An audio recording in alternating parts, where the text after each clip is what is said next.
اللہ کے رسول صلی اللہ علیہ وآلہ وسلم اس کی نا 2 بار آواز آ رہی ہے، اگر ایک ساتھی آواز ہوتی ہے تو آسان ہے۔ اللہ کو سلام کے جزا دیا۔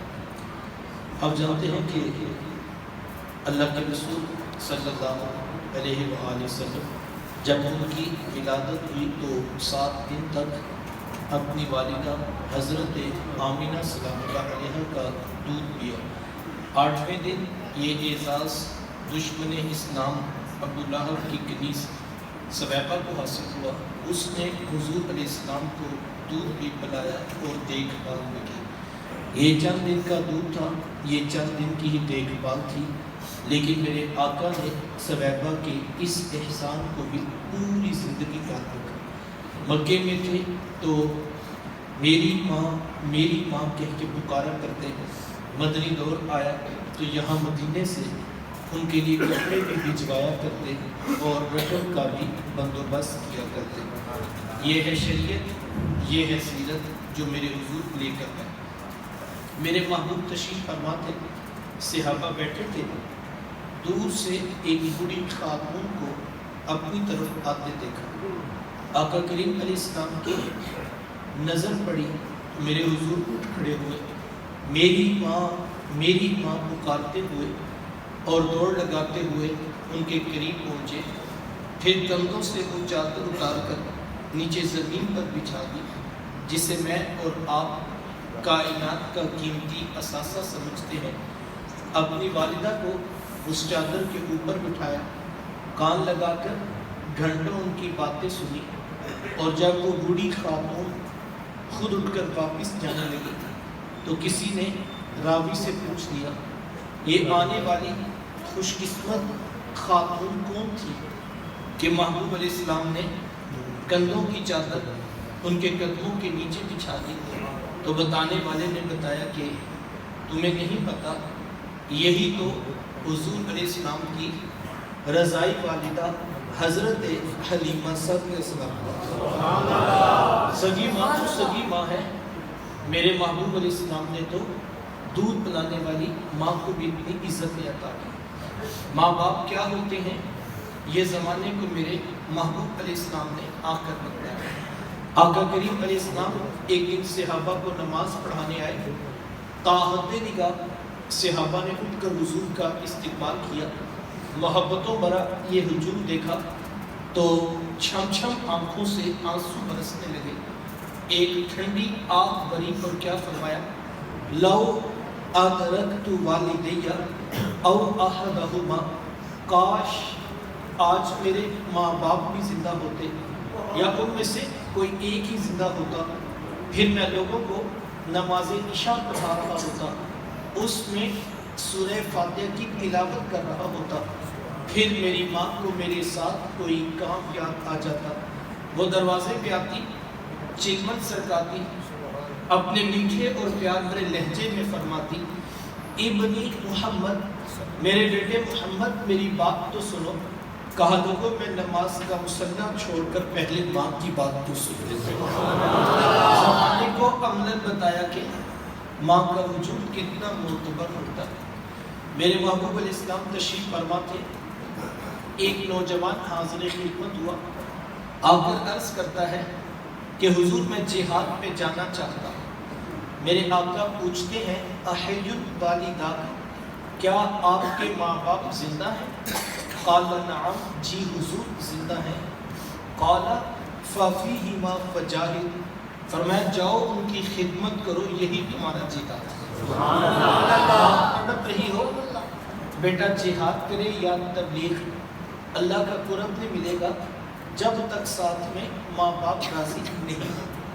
یہاں تک فرما دیا جس کا باپ راضی ہے اس کا عرش کا رحمان بھی راضی ہے، اور جس کا باپ ناراض ہے اس کا عرش کا رحمان بھی ناراض ہے۔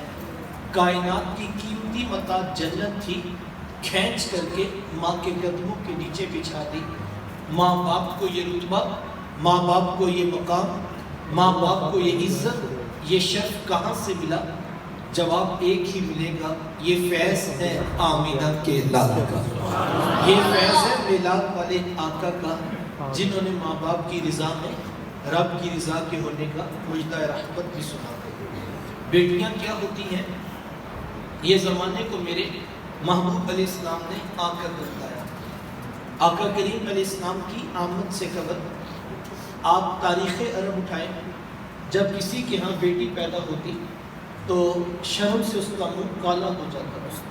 عزت اور آبرو بچانے کا باپ کے پاس واحد ذریعہ یہ ہوتا کہ ظالم باپ ماں کی ممتا بری گود سے پھول جیسی بیٹی چھینتا، گڑھا کھود کے دگا دے کر اوپر مٹی ڈال دیتا۔ اگر کوئی باپ اتنا ظالم، اتنا سفاک تھا تو وہ اس قابل تھا کہ معاشرے میں سر اٹھا کر جی سکتا ہے، اور اگر کسی کے ہاتھوں میں اتنی سخت نہیں کہ وہ اپنی زندہ بیٹی کا گلا دبا سکے تو وہ اس قابل نہیں تھا کہ معاشرے میں سر اٹھا کر جی سکے۔ یہ عرب معاشرہ ہے جس کو قرآن مجید فرقان حمید نے بھی بیان کیا ہے۔ وہ عملاً بیٹیوں کو ذبح کیا کرتے اور بہنوں کو زندہ درگور کر دیا کرتے۔ جس دور میں بیٹی ذبح کی جا رہی تھی، جس دور میں بہن زندہ درگور کر دی جاتی، میرے حضور اس دور میں کلمہ حق بلند کیا اور حضور میں بیٹیوں کو ذبح کرنے والوں سن لو، فاطمہ تو بدعت منی، میری فاطمہ تو میرے جگر کا بھی ٹکڑا ہے۔ یہ کلمہ محبت بھی ہے، یہ کلمہ جہاد بھی ہے۔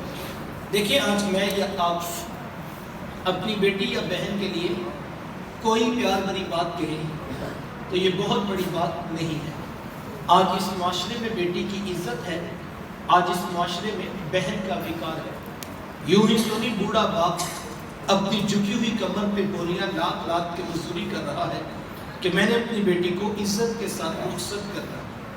جوان سال بھائی فیکٹری میں اوور ٹائم لگا رہے ہیں کہ ہم نے بہنوں کو عزت کے ساتھ بیانا ہے۔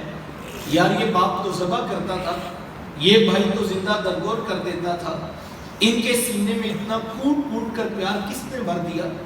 جواب ایک ہی ملے گا، یہ فیض ہے آمینہ کے لال کا، یہ فیض ہے میلاد والے آقا کا، جنہوں نے کٹتی بیٹیوں کو عزت اور ذبح ہوتی ہوئی بہنوں کو زندگی کی بہاریں عطا فرمائیں۔ آقا کریم علیہ السلام ایک دن گھر تشریف لائے تو ام المومنین حضرت سیدہ عائشہ صدیقہ رضی اللہ تعالی عنہا عرض کرتی ہیں کہ حضور آج بڑا عجیب واقعہ ہوا۔ حضور میں عائشہ آج کیا ہوا؟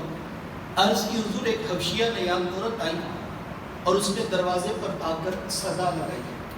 میں نے گھر میں تلاش کیا کہ کوئی چیز مل جائے تاکہ میں سائل کو صدقہ کر دوں۔ تلاشی بسیار کے بعد مجھے صرف ایک کھجور ملی اور میں اس کو وہی صدقہ کر دیا۔ حضور اس نے اس کھجور کے 2 ٹکڑے کیے، ایک دائیں جانب والی بیٹی کو کھلا دیا اور ایک بائیں جانب والی بیٹی کو کھلا دیا۔ حضور ماں خود بھی بھوکی تھی، اس کا اپنا پیٹ بھی کمر سے لگا ہوا تھا، لیکن اس نے خود کچھ نہیں کھایا اور سب کچھ اپنی بیٹیوں کو ہی کھلا دیا۔ یہ کہتے کہتے ام المومنین آب دیدہ ہو گئی، آنکھوں میں آنسو آ گئے۔ تو حضور میں سنو عائشہ، اگر کل قیامت کے دن ان بچیوں کی ماں کو جہنم میں جانے کا حکم ہو گیا تو یہی بیٹیاں درمیان میں آڑ بن کے کھڑی ہو جائیں گی کہ مالک ہم تو اپنی ماں کو جہنم میں نہیں جانے دیں گے، اللہ ان بچیوں کی سفارش قبول کر کے ان کی ماں کو جنت عطا کرے۔ کہاں بیٹیاں باعث شرم و ننگوار سمجھی جاتی تھی، کہاں بیٹیاں ہی دخول جنت کا سبب قرار پائیں۔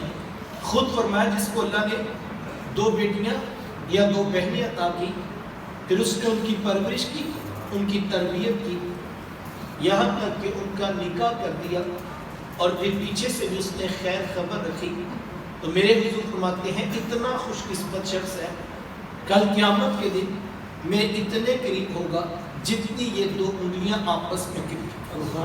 یہ احساس، یہ تقریب کس کو ملے گی؟ جس نے بیٹیوں سے وفا کی ہو۔ بہنیں کیا ہوتی ہیں؟ یہ زمانے کو میرے محبوب علیہ السلام نے آ کر بتایا۔ آقا کریم علیہ السلام کی آپ جانتے ہیں نہ کوئی سگی بہن تھی اور نہ کوئی سگا بھائی۔